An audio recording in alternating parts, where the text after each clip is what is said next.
camera playing poker. Oh, yeah? I don't know.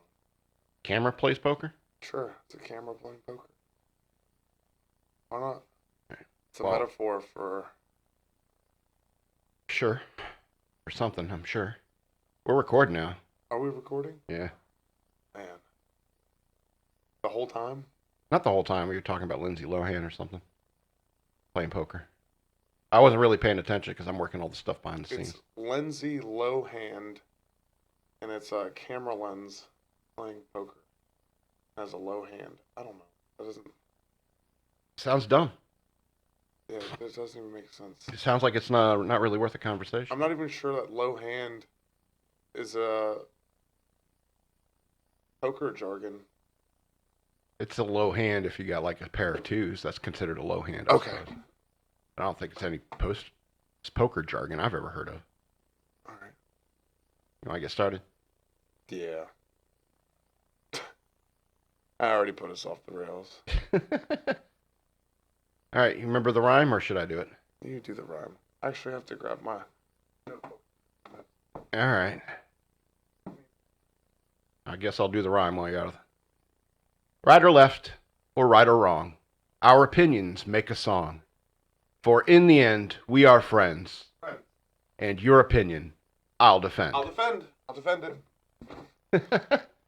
Welcome to yet another episode of Scott versus Scott, where I repeatedly trounce Scott in debates. Yep. Absolutely. And so it's right after Christmas, man. Did you have a Merry Christmas? I had a Christmas. Yeah? Yeah, it was merry. Yep. It was Okay. cool. We had we decorated around and had some fellowship with some of my friends, both around the winter solstice but that was the weekend before last podcast, and this weekend. So yeah, it was a good time. What about you, Scott? That was pretty good, Scott. Just family is what makes it all worthwhile, I think. Right. Yes. I have more family to see this week too. So. Oh, cool. Yeah, I mean, yeah, it's like the week between Christmas and New Year's is when everybody gets to see everybody. Yeah, yeah. And pass around the Rona. You know. Pass that Rona around. You know, it's funny because so many people are worried about the Rona but they still don't care. It's Christmas, you know. Oh yeah, I mean they can be scared out of their mind, but they still want to go see family. Go see Grandma. Yeah. Go kill Grandma. Yeah. Grandma had a good run anyway. She'll be. Anyway, that's not what we're talking about today. We're not talking about the Rona because, yeah, that's a loaded topic. Yeah, we already did it anyway. Yeah, I'm sure it'll come up in some way, shape, or form. But usually we have these 3 different debate topics, really, that we talk about. And so the first topic we're talking about today is capital punishment, right? Yes, capital punishment. You wanted to call it what? What did I want to call it? You listed it in the notes as public execution. That's a different thing. You came at me and you were like, do you want to talk about capital punishment? And I was like, I'll take it even a step further because not only do I believe in capital punishment, but in certain cases, specifically certain levels of sex offenders and child molesters and whatnot, they could or should be publicly executed. We can make a day of it. What sex offense crimes do you think warrant a death penalty? Especially a public one. Well, and that's the weird thing about our justice system in the first place is not everything is totally judged by circumstance. You know what I mean? At least on paper. Sure. It's just the name of the crime. You know what I mean? Not saying that there's like a good circumstance to be a sex offender, but if you're pissing in public, I don't think that you should be publicly castrated. Well, sure, absolutely. You know. But, unless you're like pissing in public in front of like a daycare or because you have like a that. weird fetish, and yeah. Maybe then we could castrate you in public. Castration in public is different than public execution. Do you want everybody in America to see every sex offender's balls? No, that could be their fetish. We could. All right, that's true. All right, and I know before when we talked about this, I said, bring the kids out, make a day of it. don't bring the kids out for the public castration days. All right, those are. Well, in the 1800s, I mean, that was very common to have hangings. They would, some capital crime would be committed in some small town. The sheriff would basically find a tree and hang somebody. Right. And they would post notice of the hanging. And people would come out. They'd bring their kids and they'd come out to the hangings. And in many ways, executions were public. And they thought that that it had a deterrence effect upon people. It's like, that's why you don't murder people. You get hung in front of all the kids and shit. So public execution was a thing in the United States. Is it a good or a bad thing? That's the question. Look, it's kind of. Do you think that it acts as a deterrence if you do a public execution? That's the only purpose I would think that you would have for that. That's definitely the purpose of it. Totally. Okay. But you think that kids should be watching somebody die, or somebody get chemically castrated? No, I told you don't bring the YouTube? children out for castration days. All right. But chemical castration, that could just be an injection, right?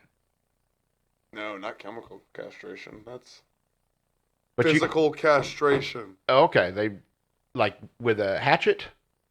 Get a guy in a hood with a hatchet. Dealer's choice. Since Okay. we've been talking about casinos and poker. Dealer's choice. You were talking about. I'm Scott, and I'll be running for president in 2036. You were talking about sex crimes as opposed to like capital offenses, which are like murder. Multiple murders. Right. Yeah. But why did sex crimes pop into your head? Do you think that public execution for sex criminals or public castration of sex criminals is more important of an issue than murder? I think so. Really? Or equally important. So do you think It puts a lot of trauma on people that people have to live with, and then a lot of people who are affected by sex crimes end up committing self-harm and suicide. So sure. But is that justified? Is that equal to the crime? A life for a life? an eye for an eye leaves the whole world blind. Okay, Scott. whatever.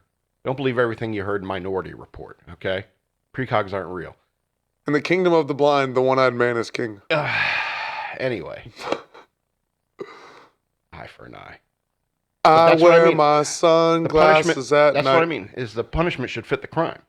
So, I forced sodomy for certain levels of sex offenders. I think that they might be a person who would enjoy that. That's true. There is that possibility. I think the chemical castration is the worst According to studies, I would do to somebody for a sex offense. According to studies, articles that I've read, the chemical castration actually causes offenders to become more violent because they can't. Well, then They they can't act on their sexual desires, so they fulfill it with a more violent. So just just kill them. For what sexual crime? What if you're drunk at 2 a.m. and you get caught by the cops peeing What if we out just front of a bring school? back the Coliseums and we put the murderers in with the sex offenders, and just have gladiator-style battles? I would be okay with that with a Hunger Games kind of scenario. That would be cool to watch. Hunger Games scenario. Yeah. Instead of just you have to like bring tributes, every district has to bring tributes. You just throw in a bunch of convicts and sex offenders. The only thing there are a few things that are obviously wrong with my rhetoric and my Okay, we're going there now. My extreme viewpoints on this. For one, things will become witch hunty. You know what I mean? In certain cases, Absolutely. people will, and then I also think that in some cases, public executions would be traumatizing for people to see. Absolutely. Children. Absolutely. And it could also bring out the darkness in people and Yes, the sadistic would love it. Yes, Turn people into sadistic people. right. And then, maybe part of the thrill for that sadistic person is the thrill of getting caught or not getting caught, and they go out committing that same acts that the person gets publicly executed for. So Sure. there are You have kids growing up saying, "I want to be an I'm not going to executioner." sit here and act like the things that I didn't say aren't barbaric. All right. Okay. Good, because my question about like capital punishment is that we either need to commit all the way with it, or get rid of it. in terms of like capital crimes. And I think that that's the issue. Is like a lot of people who That's what I'm trying to say with my rhetoric is that I understand. Commit all the way with public executions or get rid of capital punishment. Well, I think public executions don't help anyone. I don't think they deter people, and I think they have a bad impact on society. I think that execution should be private, and I think that like the victims of the convicted person should be able to attend if they'd like to see his execution, but it would not be encouraged to do so. Family of the condemned should be allowed. I think Right. that's all that should be there to witness an execution. Yeah, but how much money, how much revenue do you think the state could have brought in for the execution of Jodi Arias had she been executed for her crimes, or someone of that caliber that had such a media presence around their trial? It's far cheaper to buy a bullet than to keep a prisoner in prison one day. You got to understand that. So I'm not saying that we need to put a bullet in the back of the head of everybody who shoplifts. I'm just talking about the revenue stream for pay-per-viewing these public executions. See, that's because why I want to pay less taxes and fix the roads. I'm trying to help America. Yeah, I don't think that that's a good idea either. Because then it would attract the sadistic and so forth. No, I do have to agree with you, Scott.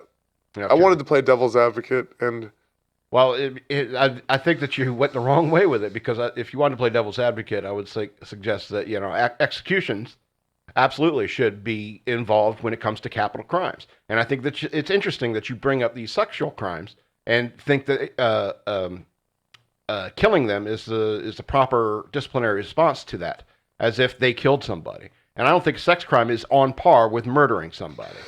there should be some sort of like public shaming. Maybe what do you think about the Scarlet Letter?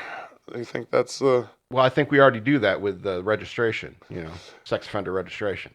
Yeah, I mean that's something you see on the I'm getting really totalitarian dystopian, Scott, today. we should getting into our next topic, we should tattoo fucking some sort of symbol on. Oh, like George Clooney and Inglourious Bastards? Just carve a big swastika in their forehead?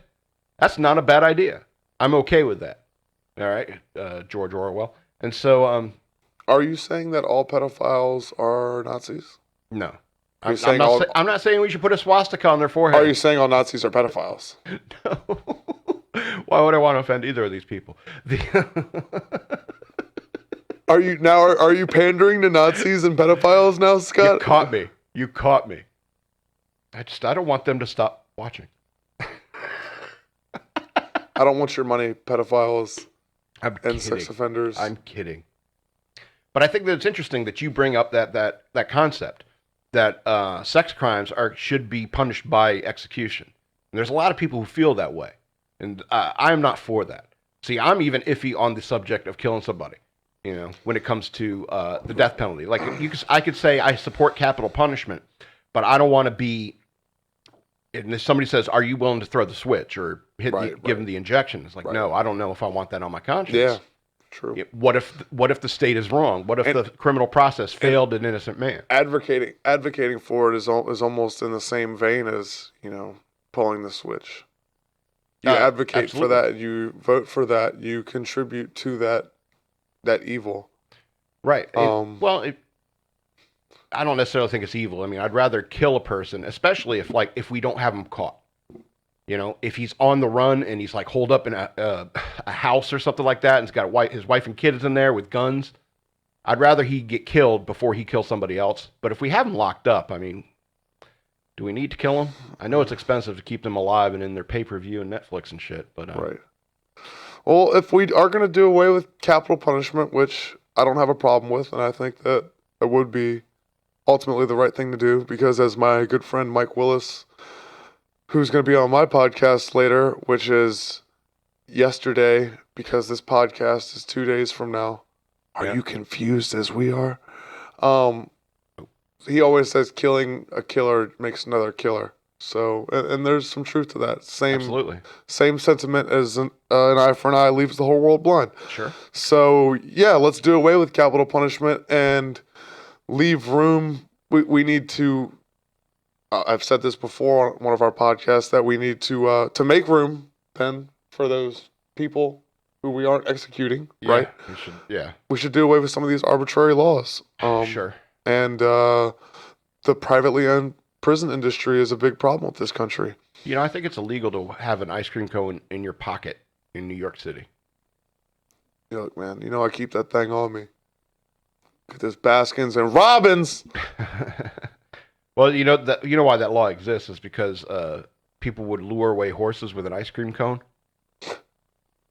It's sounds like part of the plot of Half Baked. sure, absolutely. But I mean, yeah, some of these urban legends are based in fact. So is that all you have to say about capital punishment? Yeah, I think I got out the devil's advocate barbaric side of my nature, and then I ultimately came to a conclusion that Yeah, I think they should be private and cheap. of what we should 9mm. really do. You need to buy one 9mm pistol and a 9mm bullet for every execution you need to do. You know, I don't think it's like all these chemicals and stuff like that. Sterilizing the arm of a condemned man seems silly to me. So do you think that instead of so if we're going to stick with capital punishment, do you believe that we should execute pedophiles? No, Why not? no, because I don't think that like diddling kids is on par with murder. Then Ending a life is far worse, I think, than messing up a life. You know, there's no real physical harm. I think emotional damage is not as... sometimes there is physical harm. Sure, there is physical harm, but And then, like I said, people I don't think because it's of that on emotional par damage, with murder. They inflict self-harm and sometimes commit suicide. Sure, but that's really on them. That's their agency. As they have free agency. So, That if we're keeping capital punishment around because the punishment fits the crime, then what do you think the punishment should be for pedophiles? chemical castration, As opposed to as opposed to physical killing castration? them, as opposed to taking them out back and putting a 9mm round in their head. Yeah. How about lobotomy? Shock treatment. No. How about medical experimentation? We could put them in for that. Do those kind of illegal things you can't really do on people. I mean, if What? Are you getting all supervillain over there? no, I'm not getting super villain. I'm just clearing my throat for a big if. Okay, if. So you're saying, say what you said again. About what? Did you just forget? Is that You said medical. What was it? chemical castration? No. What was the other thing that Medical you experimentation. said? Medical experimentation. Yeah, they can, and you have no rights as a human being. All right. So In that to regards. avoid certain trigger words, Okay. if Goebbels Okay. and the boys Okay. would have been hunting down pedophiles instead of people of the Sure. Jewish faith, would they be and doing what they did with at those camps? Would they be with, better? with pedophiles as opposed to? Well, Because medical experimentation isn't that that's kind of what you're essentially implying, right? When we round them Sure. up, put them in camps, and then yeah, that's what I'm saying. But what I mean is that those pedophiles, they had a choice about what they did. Being Jewish. yeah, no, being I know, gay, no, you yeah, know. yeah, totally, I agree with that. Okay. I'm just saying to avoid that kind of situation, all you got to do is obey the law. See, I'm the supervillain here. It's just I'm more subtle and better at it. medical experimentation, but you're advocating for essentially what the Third Reich did, except instead of for people of the Jewish faith, for people who are pedophiles, which, yeah, you're right, is totally different. The circumstances as far as who's being persecuted is totally different. I don't know. Are you going to invade Poland to do this? No, you don't have to invade Poland to do Okay. this. It's not all Hitler's plan I have in my head. Okay? Now wait till after winter if you're going to Russia too. I would just supervillains only study Hitler because they as like what not to do. Right. What not to do. Same reason I study like Charles Manson and, the See, I've said too much. you're talking about somebody like Charles Manson, and you're worried. You're more concerned about executing sex offenders. Right. Okay. I'm Wait, I'm not advocating for Charles Manson. Just like you're not advocating for Hitler. Wouldn't you say that what Charles Manson did is far more heinous than any sex offender?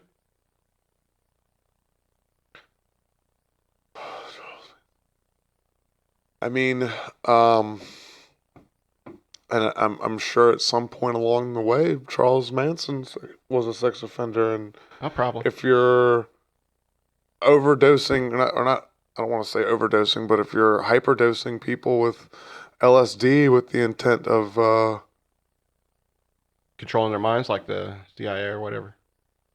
right, yeah, that's pretty cruel. And that's so. It's Isn't pretty. that yeah? Isn't that As somebody who's an advocate for LSD, I would never unknowingly give someone psychedelics. But you understand that. But I definitely would give people psychedelics and then show them Tool music and Yeah. videos about the Fibonacci sequence and try to alter their perception of Yeah, reality. everyone wants to form their own cult. I get it. Send $1 to money sign. Enjoy the trip on Cashapp. There you go. That's for salvation. Salvation is only $1 a day. Hashtag shockmonkeyradio for realism. Well, you want to talk about tattoos? Sure. Yeah, I think we've Yeah. covered everything Yeah. in the In the supervillain category. in the supervillain category. I don't know, man. You got to talk about Charles Manson, and Charles Manson is. Did you see that podcast on the Rogan Experience? No. That guy who wrote the book about Charles Manson and the MK Ultra. It's No. pretty interesting. Yeah. Pretty interesting stuff. If you're interested in Charles Manson, serial killers, government conspiracies, MK Ultra, things of that nature, LSD, Yeah. I'm not culture. I'm not a 16-year-old girl. I advise watching that. You're not a 16-year-old girl? No. Okay. That's the kind of thing 16-year-old girls are into. Okay. Richard Ramirez is so sexy. Okay. You have any tattoos? What? You have any tattoos? Yeah. Yeah. I got a few. Got a tattoo? I have none. I was even in the Navy.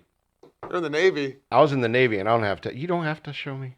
Well, if we're talking about tattoos, I'm gonna bust out my tattoos. All right. Cause I don't know. Man. You think you're gonna take that to heaven with you? Think Jesus would like that on your body when he sees you? No, I'm not gonna take these markings on my flesh skin prison Yeah. to the astral realm, to the next plane of existence. It's good. You don't want to bring it anyway. It'll slow you down. Yeah, they're not aerodynamic at all. No, at all. When you're flying through hyperspace, speed of light, yeah, you don't want any mass. yeah, you're not gonna want tattoos weighing you down. I got some that I mean, a lot of these I got when I was young, man. Of course. I was like 19. Yeah.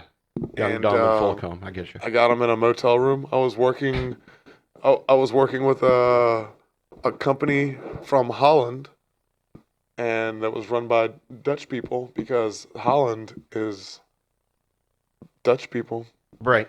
right? Yes. You know that, but they don't. Not everybody knows that, right? So anyway, we were working building greenhouses and living out there for like 3 months and living in a hotel. And my roommate was a tattoo artist and had a gun, and he would give everybody tattoos. And since the tattoo station was right next to my bed, at the little breakfast table that you have in a motel room, I just got a lot of tattoos. Every time I went to get one touched up, that I had time to get one touched up, I would just get a new tattoo. So yeah, that was all when I was 19. So it's like 1 week or something like that. You got like how many tattoos? Shit, I got like 3, like really close together. Wow. That's another thing is like when I got one, it was like I liked it, and then it felt unbalanced. I was like, I gotta have more. Yeah. Yeah. And I still want to get more. A lot of my tattoos are kind of So you're feeling like scraggly. ink withdrawal or something like that? Ink withdrawal. Yeah, it's a therapeutic thing.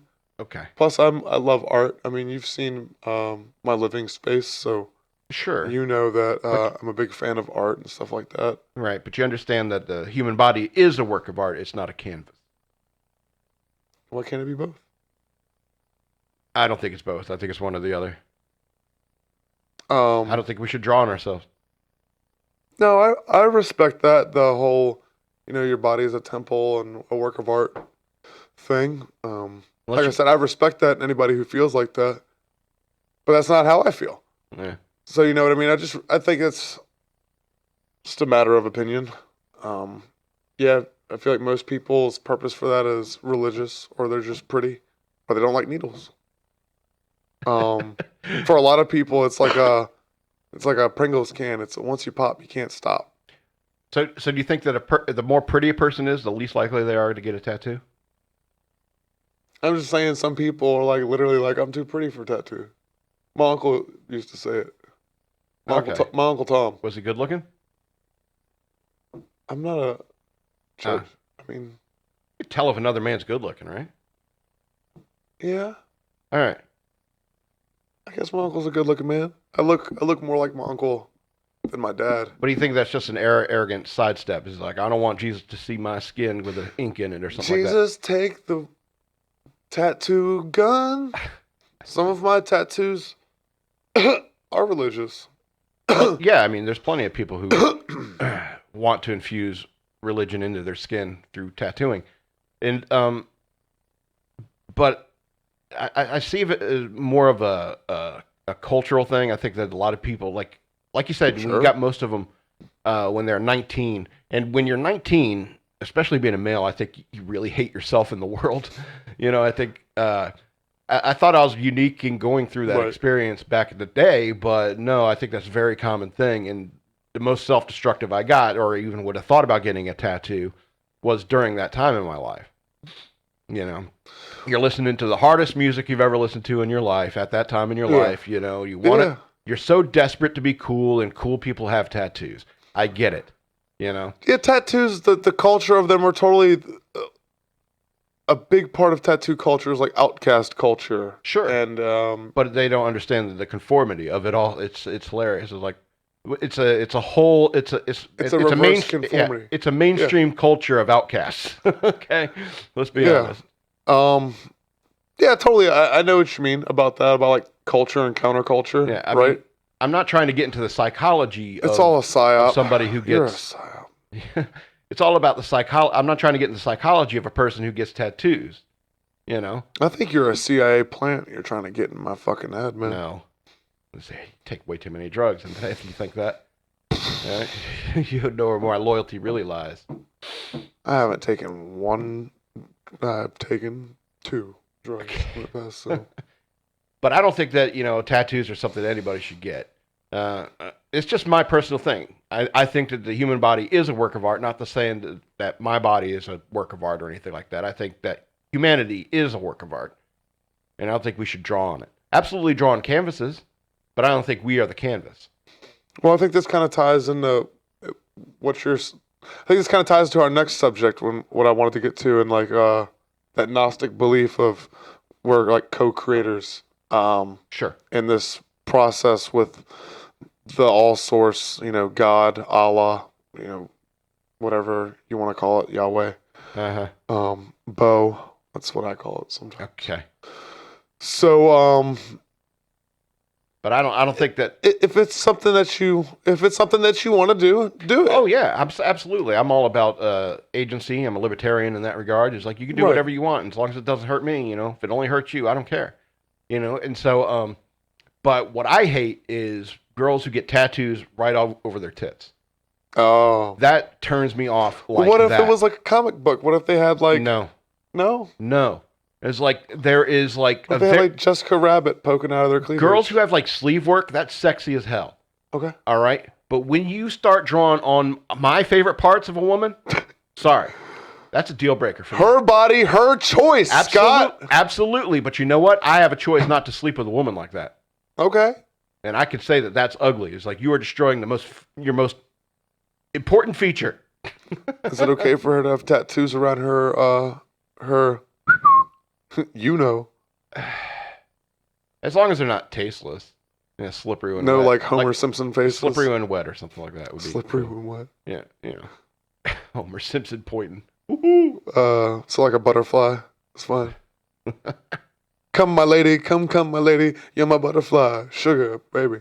Ah, God. I love tattoos, and I want to get some more. They can be expensive, though, unless you're like me.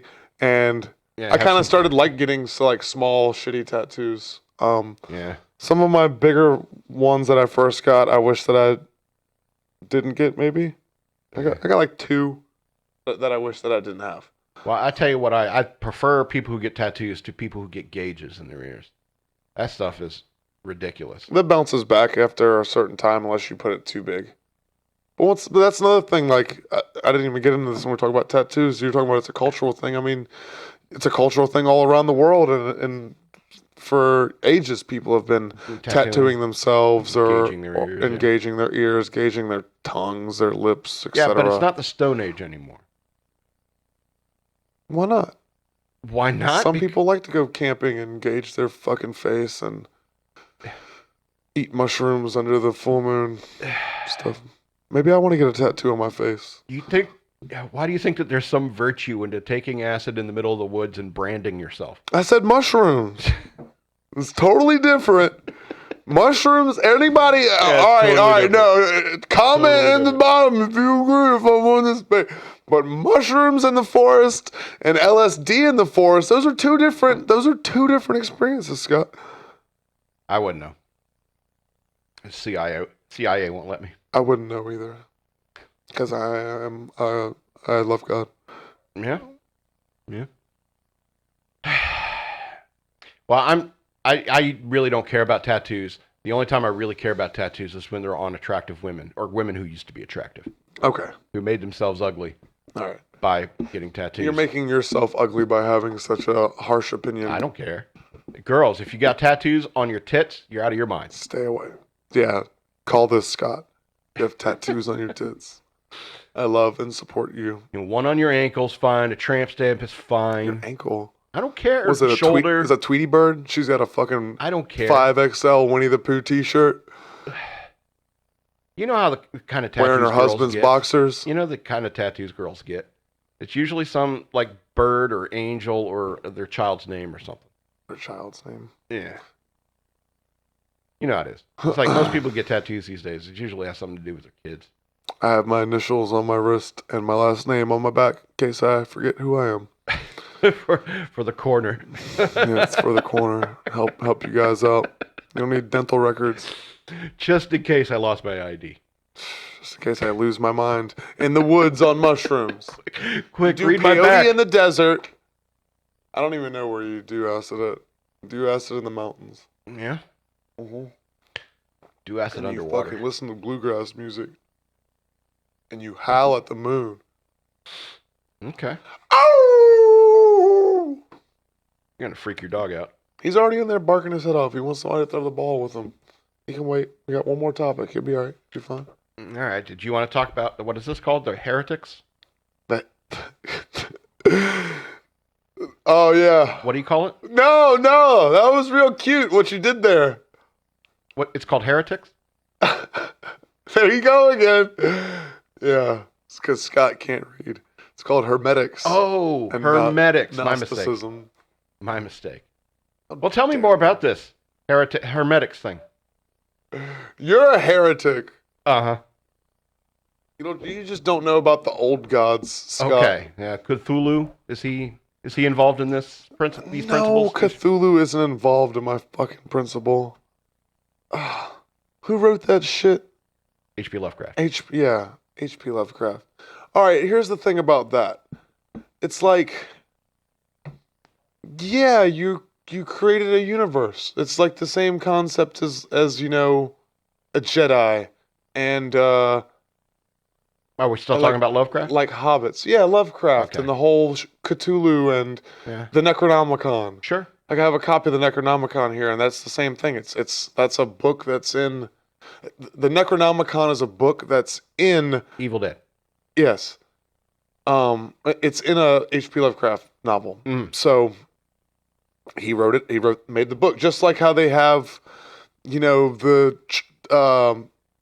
Barney's fucking bro code from How I Met Your Mother. That's essentially what the Necronomicon is. Okay. It's like a meta fictional book, right? All right. And so we're talking about H.P. Lovecraft. Yeah, I mean, sure, you can. Look, man. H.P. Lovecraft, fucking. Is he a heretic too? A hermetic as well? I don't know. I've never studied H.P. Lovecraft, but the thing is like, yeah, sure, he creates universes in the same way that J.R.R. Tolkien does, in the same way that, Stan Lee does. Sure. That's. And there's allegory. Yeah, there could be allegories and things there to be found, and who's to say that? I mean, this gets into the Hermetic principles. The first one is mentalism. The all is mind. The universe is mental. All is in the mind of the all, and the all is in all. And basically the concept being I think I heard that in a Nirvana song. Right? Sure. Nirvana. The term Nirvana is loosely translated to blow out. Not your brains, but just to blow out, to exhale. Oh, I thought like bring out the cocaine. I used to think that too. Yeah. And I had a serious problem with that. Oh. Wow. Boy. The 90s really confused me too. It's okay, buddy. Yeah, no, we'll be fine. But let's talk about it. That's like the first Hermetic principle, right? That the all is in the mind. The universe and the mind is mental. And we were kind of, to a certain degree, we do create our own reality, and the content that we take in and the experiences that we take in shape our perception. So Cthulhu, fucking Hello Kitty, Captain America, these things get in people's consciousness, and they do have an effect. They do become somewhat of a deity that we create. Us like being Captain America is like a god? I mean, Thor is like a god, if we're really doing this. But all right, EK, the DJ of FXBG Public Radio, God bless his soul, he allows us to do this dumbass podcast in his studio, and you should support FXBG Public Radio. But he's been really putting me onto the Marvel movies recently, right? Okay. And we kind of talked, one of the things that he talked about is Iron Man, and how Iron Man is almost like an allegory for Jesus. And he, what I mean? I guess. So, and there, I've noticed as well that they're like fables, you know what I mean? There's morals to the stories to be found, and things to be found in these stories. Sure. And whether that story is creating a heaven or a hell, a higher or a lower consciousness for you, that depends on what content you're taking in. Whether it be, mystic teachings from Egyptian times, H.P. Lovecraft. I mean, you see how Scientology affects people. Look at that. Look at L. Ron Hubbard. That's the same concept as H.P. Lovecraft. Branch Davidians, yeah. It's, you know what I mean? Sure. He's a creator. Uh-huh. And just as well as I do that to create is to mimic God. And when you really get when you really get locked into a creative mode, at least for myself, it's like something else takes over and you become a conduit for another energy. You know what I mean? It's God, the universe, the all source, fucking Odin, whatever you want to call it, works through you. And all right, well, let's stick to this. When you're really in a creative place and you're coming up with weird shit like Cthulhu and hobbits or whatever, right? But I don't believe that the characters that I make up for my writing actually exist. You don't feel like if we stick to the first Hermetic principle, right? The first Hermetic principle is that the mind is everything is in the mind. They exist in your mind. Yeah. And when people read your stories, they exist in their minds. Absolutely. And that's fine. That's called having an imagination. If you ask me, that's just intellectual doublespeak for if a tree falls in the forest and no one's around to hear it. That's that whole question. And it's like, yes, everything exists in the mind because we are the only things that can perceive things enough to that point. We are not like dogs. We are not like any other creature in all of reality that we know of because we don't only care about things like eating, fucking, and shitting. How do you know the dog or the cat doesn't have a different perception of reality or of They don't. Of altered higher and lower planes of existence and consciousness that we don't? Tiny brains. Their frontal lobes aren't developed the way they ours understand intent. They can sense emotion. Intellectual, emotional intellect is not the same as intellect. Okay? An emotional IQ is not the same as having an intellect. Dogs have personality not because they have higher brain functions. But it's not just personality that I'm talking about, though. But that's what you're talking about when you're talking about if you're trying to like personify a dog is what it sounds like. I don't believe that they have problem solving skills. In the same. Sure, animals have problem solving skills, but not in the same way that humans do. And they certainly don't think about things in a meta kind of way, the way that we do. And I think we are unique in that regard. And so when it comes to the first Hermetic principle, you're talking about everything is in the mind. Sure. Because we are the only creatures that can perceive it. All right? Yeah, but your universe exists the way it does because of your perception of it. Correct. Just like how you believe how the dog thinks.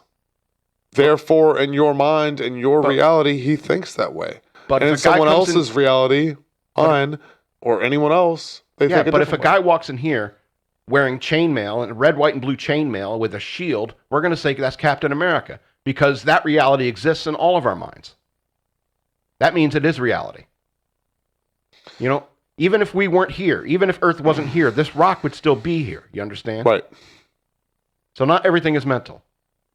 If there were no life in the universe would still exist.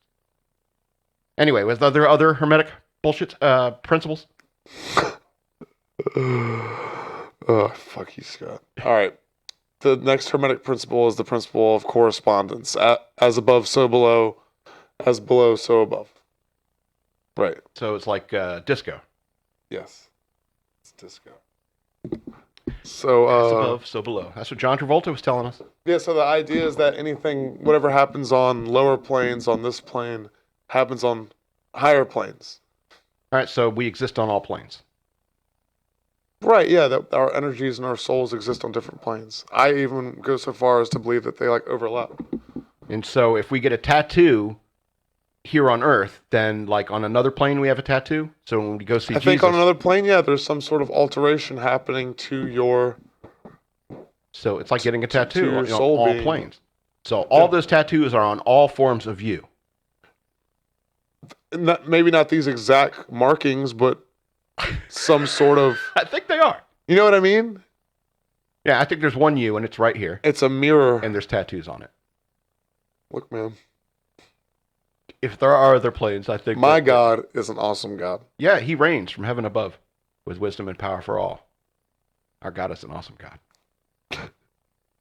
Is that really your challenge to me on the correspondence principle is my tattoos? No, did you write that down in your notebook over the weekend when you were getting ready right for this from podcast? This is right from the hip, bro. From the hip? I did play in the heretic thing, though. You playing the heretic thing? Yeah. No. Yeah, I wanted to blindside you with that. No. As above, below, so below, I think is also mentioned in the Bible. I think that's just something that happens. We make heaven and hell can be on earth. So right. I think that some of the Hermetic principles, in the sense that it was like we control the realities, that we can make earth heaven or we can make earth hell. It's like, sure, I can believe that concept. Right. And so when I say so above, so below, it's like, yeah, it's like we are the masters of our destiny in that regard. So I guess I kind of agree with some of the Hermetic principles. Okay. What about the principle of vibration? Everything vibrates. Okay. What speed are you vibrating at? I would say that I'm vibrating at I'm vibrating at a slower vibration than the air between us. Okay, sure. But would you say that you and I are probably vibrating at about the same level? Yeah. Okay, then why don't I see you vibrating? Why do you look Because- like a static still image, like you're just sitting there? Because our perception has adjusted to it. Okay. It's part of our survival. But if we're instincts. vibrating at a closer rate, It's the same reason that you don't perceive the whole that you have a depth perception, and that you don't perceive the whole room as one all right. quilt that's all connected. So let's like compare. it is. Let's compare you to a rock. All right. So a rock is definitely vibrating at a higher rate or lower rate than you, Right. like a big boulder. Right. Or it's a denser rate, like you pointed out last time we had this conversation. Okay. So, and that's why you can't like pass through the rock. Is because you're vibrating at too high a rate. Right. But it's not just that. It's not just the vibration and of molecules. It's. I'm fucking stoned. Oh, that's good. It's the vibration of our voices, the vibrations of the waves, sound waves and light waves. Okay, so like in these hermetic principles, they believe that like music casts spells. Totally. Okay, I believe that as well. Okay, I can buy that. Do you believe that? Sure. Doesn't doesn't your favorite band Queen put a certain spell on you when you listen to it? It's a kind of magic. Yeah. It's Totally. to be sure, but I don't think it's actually magic. And that's the sense that that's the regard that I believe in magic, that we're co-creators in this process with Sure. whatever you want to call the higher source, that we are. Yeah, this hermetics. It's we great are for people. it. Yeah, this hermetics is great for people who don't want to commit to anything. I get it. Is there another hermetic principle? It's the principle of fuck you, Scott. No, all right. It's one of my favorite principles. It's the principle of polarity. Everything is dual. Okay. Like and unlike are the same. Okay. So, and this is where we kind of get into Christianity too, because the first story in the Bible, other than the creationism story, gets into Adam and Eve, right? Okay. And Eve eats from the tree of not like good and evil, right? The knowledge of good and evil. And that's what gives us The knowledge of good and evil. the knowledge of good and evil, but it creates The polarity. the separation, right? Okay, And yeah. to where, like it says, like and unlike are the same, is that you can't have good without bad. You know what I mean? You can't have white without black. You can't, you know what I mean? You can't have dark without light. Right. That all these things are the two sides of the same coin. Right. So, But the problem with I have an the electric idea charge. of polarity, right? And the problem with that idea is people will take that the wrong way. Say, oh, well, I can't do bad because bad is actually good, right? No, because bad is balance and they need it in the universe. No. That's not what's being said. I wonder who's saying that. People, them, they. Look, Scott. All I can say is that, you couldn't, there's arguments saying about like dark energy, accounts for a large majority of like what exists in terms of mass in the universe, I think. I may be screwing this up. But, that's kind of the idea is that, if there's a number of the mass of the universe and like half of it can't be accounted for and so forth, there has to be some other energy out there or some other mass out there that is making that number a whole, And Right. that's the whole idea of what I understand about the law of polarity is that, Well, it's really it's like it's the yin and yang. It's the yin yang. Yeah, you can't analyze anything can be broken up into two different sets, and one set would uniquely identify the other, Right. and so forth. And it's like that makes sense to me. Yes, that's a very basic kind of like logic problem, if you ask me. So, Right. All right, is there other hermetic mysticisms you want to tell me about? Mysticisms? Stop. You're bullying me. It's called winning. It's called winning? You just don't believe in your own magic, motherfucker. That's your problem. Uh-huh. You're an extension of the creative source. Yeah, I read The Secret too. It's just another book of bullshit. Anyway, What other hermetic Yeah, principles? but the thing about the secret is you can't just make a fucking vision board and then not do anything about it. Yeah, manifestation. That's great. There's verses in the Bible about manifestation, which is something that's a part of my spiritual belief, my theological view. Well, it's even like we said with fighting last week. It's like you got to visualize Visualize an attack. visualize an attack, visualize your victory. Yeah. But you can't just put a fucking picture of a Corvette on the vision board and then sit down and take bong hits and eat popcorn and watch, your favorite TV show. It's not going to happen like that. You have to put in the work. Yeah. But yeah, man, I totally believe in manifestation and things like that. It's not a secret. That's in the Bible. A lot of this stuff it's in the Bible. It's just hidden in riddles. Yeah. My favorite Bible verse, Mark 11:23, is a Bible verse about manifestation, and it's a quote from Jesus. That whoever, I don't fucking remember it exactly. All right, I'm not remembering my favorite Bible verses. Leave me alone. All right. So Jesus said. Jesus said so. Jesus was like, yeah, man, if you fucking believe that you can move this mountain into the sea, and you like really believe it and say it, then it'll be true. Yeah, you could invent a bulldozer. Yeah, exactly. Boom. When you move that mountain into the sea. Yeah, if you want to cut down the mightiest tree in the forest with a herring, you could do it. Yeah. It might need more than one herring. All right, is there any more hermetic principles? All right, the rhythm. Oh. The pendulum swing. Oh, this is probably my favorite. Yeah, totally. Being a musician and all. Yeah, a percussionist, as a matter of fact. This is my favorite hermetic principle. I do remember this one. It was like, absolutely. It was like matter occupies space and time. And so, like, time is one of those things that we experience at a different perception level than, say, like dogs and so forth. And that we can understand how we can fill time, because music... But we've talked about this before, how you and I perceive time differently because of the time dilation, because I'm taller. Yep, exactly. And the way we perceive time differently than a dog, because a dog is closer to the center of the earth. And also, you're older, and time accelerates as it goes. You get older, absolutely. And so I think it's interesting. Time is interesting because we are the ones who fill up time with anything that is interesting, like music, like art, like beautiful tattoos. Right. These things all take time.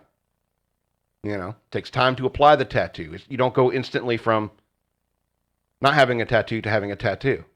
A song takes time to experience. And if you collapse your favorite song or the best song you think was ever recorded, say it's between 3 and 5 minutes long, it's just a big in the scope of all things, right, in time. But for us, we heard that song over and over and over and over and over again throughout our lives, and it filled us with either memories or joy or emotion, or it takes us back to a certain time or place or an experience or a love, and it all takes a little fraction of time, but it means something to us because we are the ones who can perceive it, because all happens in the all, which is our mind. I can't tell if you're mocking me or not because I can't see the output screen anymore. So I'm not mocking you. I'm kind of helping you reinforce it. I feel bad for you. I feel like I'm trouncing you on this subject. I got too high, all right, man. Leave me alone. I haven't been keeping up with my mystical studies in a while. I haven't been practicing my religion. Yeah. So there's a lot of power to the things that I believe in, and I don't believe that they're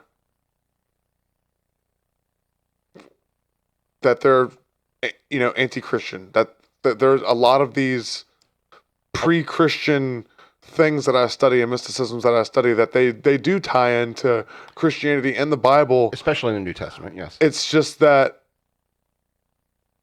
it's not totally interpreted correctly by people. Well, a lot of those principles, Hermetic principles, were hijacked in many ways when it comes to Christian religion. Right. And a lot of pagan things in Christian religion and celebration. Sure. It's like the idea of invocation and evocation is what is still used in churches today when it refers to prayers. And in many ways, a prayer could be a spell.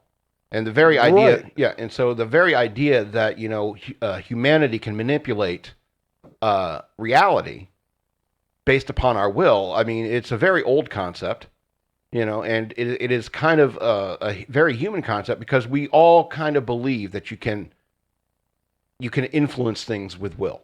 Right. Yeah. Whether it's a kid who watched Star Wars and he's trying to force pull something to him, They want to believe that they have the Force, they have the midichlorians in their blood. They want to believe that they're special, and we all still want to believe that we're special. Right. And that's what a lot of this idea of magic with a K kind of comes from, is people think that they can try to take more control over their reality when the truth is that we have very little control of our reality. Right. However, I will say that if a lot of people are sitting there praying for you, I think that there is something special that happens to you. It's almost like a priest buff in World of Warcraft. Mm-hmm. No, and a lot of magic with a K is just, it's misunderstood. You know what I mean? It's most of it is nature based, and a lot of it involves prayer and Western iconography. Yeah, sure. But at least the things that I study, and I study things of all spectrums. That's religion is one of my favorite things to dig into, religion and philosophy. Why it's part of our show. Yes, that is why it's part of our show. It's the part that everybody always turns off, especially when I start losing when I'm talking about magic. But no, I definitely think that magic with a K can be a way to level up your religious experience. It's all about intent. I mean, fuck, sure. Do you think that Joel Osteen and this is a little bit of a different example, but like, David Koresh, Jim Jones, these guys aren't all using Jesus and Christianity for the right reasons. And just the same way that people aren't using their understandings of the occult and magic for the right reasons. You know what I mean? People they may say that they're doing things with good intent, but it's for selfish intent. It's trying to do love spells. It's not about spiritual sustenance. It's not about leveling up your spiritual experience and getting more in touch with God or nature and the universe and yourself. We watched this thing the other night, this video about my favorite band, Tool. And they have this song Lateralis that's about the Fibonacci sequence. So it's based on the Fibonacci sequence. And a lot of the song is about it has very like spiritual lyrics and mystical lyrics. Right. And I think that if part of the idea of the song is about, riding the wave and catching that spiral, you know what I mean? The universe made of language and numbers, we create it with our language, and we discovered algebra, you know what I mean? We discovered the Pythagorean theorem and things like this. Created it, really. Yeah. So. And I definitely think that. I think that, we manipulate the universe. We're the only ones who could perceive the universe in the way we are the ones who can look at gold in a stone and think of a way to get it out. Right. And do something with it. Right. It's like we are the only creatures that we know of in this universe that can do that. Right. And so it may be arrogant to say, we can manipulate reality based upon force of will. Because when you're talking about magic over manipulation, it's like you got to understand the things that we can do with our technology and with our skills, is a kind of magic. The things we can make today, would have baffled humans' minds 1,000 years ago. And so we have a practical use for this kind of quote unquote magic, I think. But the idea that you can pull a lightsaber out of a snowbank is taken a little bit too far. I think it takes way too much energy, and I don't think that our brains produce enough energy in order to move something. I'm talking specifically about something like telekinesis. No, that's bullshit. You can pull a lightsaber out of it. No, I mean, I wanted to get silly with you there for a minute until you said telekinesis. I definitely believe things like that are possible to a certain degree, but we're so out of tune with ourselves and with nature and with energy and the forces that be that the large portion of society isn't capable of those things. But I definitely believe in mystical things like telepathy and telekinesis and things of that nature. Sure, but here's the thing about it. In many ways, that the realm of this kind of these kind of ideas is kind of the realm of religion in many ways, and therefore not the realm of science. And so I think a lot of these concepts have not necessarily been approached with any kind of scientific realism in many ways, in terms of like the discipline a human body how would have to go through to get itself to be able to actually perform some sort of like telekinetic feat or telepathic feat. And and I think a lot of it has to do with a person's discipline in terms of like what they eat, how they're sleeping, is like how they're meditating, how they're exercising and stuff. I don't think just sitting around thinking about stuff. I think Buddha, it just makes you like Buddha fat. Now, there's definitely a certain level of focus that you have to, and sure, and I think definitely a certain level of spiritual sustenance, divine grace that you have to be tapped into to be able to, access these abilities. Yeah, correct. So in the Amazon and stuff in South America where they do these ayahuasca ceremonies, there's a certain like kind of diet, I guess you call it, and regimen that they have you adhere to for X amount of time. I want to say 2 weeks, 3 weeks before you have the experience. It involves, eating certain foods, not eating certain foods, not drinking. I think they don't want you like consuming content, like bullshit, right? TV, stuff like that, music, etc. So, there's a certain like naturalness that we need to reconnect to. Yeah. Perhaps. And I think that we can tap into these things. You might also get fucking schizophrenia or have to pass through a stage of that. And what in magic was called crossing the abyss, which when I've always heard it described, it sounds like what I know to be an ego death from psychedelics, but just like an extended release ego death that's from natural causes, from meditations and these, certain spiritual practices and stuff like that. Right. Yeah, enlightenment. That's how you get to enlightenment. You have to go a little bit crazy first. Maybe. Another thing about the going crazy is it's not so much as you're going crazy, it's that to mainstream society and to the average human, you appear crazy. And sometimes it might make you think, maybe I am. But there are definitely power to these things. It's all about your intent and your goal and your purpose in using it. If you're using it because you're trying to, conjure dark entities and or using it for selfish purposes because you're trying to cast, love spells, whatever the fuck. Right. That's not the right reasons. Yep. We're at about an hour and 3 minutes. Yeah, I know. All right. We have two more. Okay, what are the last two? The last two are cause and effect. Okay, so that there's no chance. Yeah, what's that? Newton's third law? Yep. That's the thing is these are all of these 7 Hermetic principles are from ancient Egypt. Yeah, they have overlap. And they later became, proven scientifically. I mean, you've literally sat here and spouted off some of these things. So, that's the thing about magic. It's science is magic until it becomes proven. Yeah. Well, if it rains once for your crops to keep your crops alive, that's magic. If it rains every day and kills your crops, that's definitely. Yeah, there definitely gets to be it's a matter of perception. Right, perception and how do you want to perceive coincidence? Because there could definitely be examples of, I lit this candle and said this prayer and asked for this thing and then it happened. Well, that doesn't necessarily mean that that maybe that was already going to happen. Yeah. It's just whether or not you change your socks, the football team's going to win that day. Right. Another thing though about magic and you were talking about prayer earlier. A lot of people are in this, the secret and then the live, laugh, love.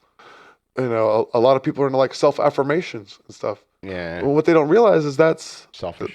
well, no, self-affirmation is that's prayer. That's a form of prayer. You know what I mean? That's Like praying to yourself. yeah. It's Okay. we're extensions of God. I'm not saying that we are gods or that that's to be taken. Well, I'm not worthy of prayer. Don't pray to me. I'm not praying to me. Okay. Don't pray to me. Um. What's the next hermetic principle?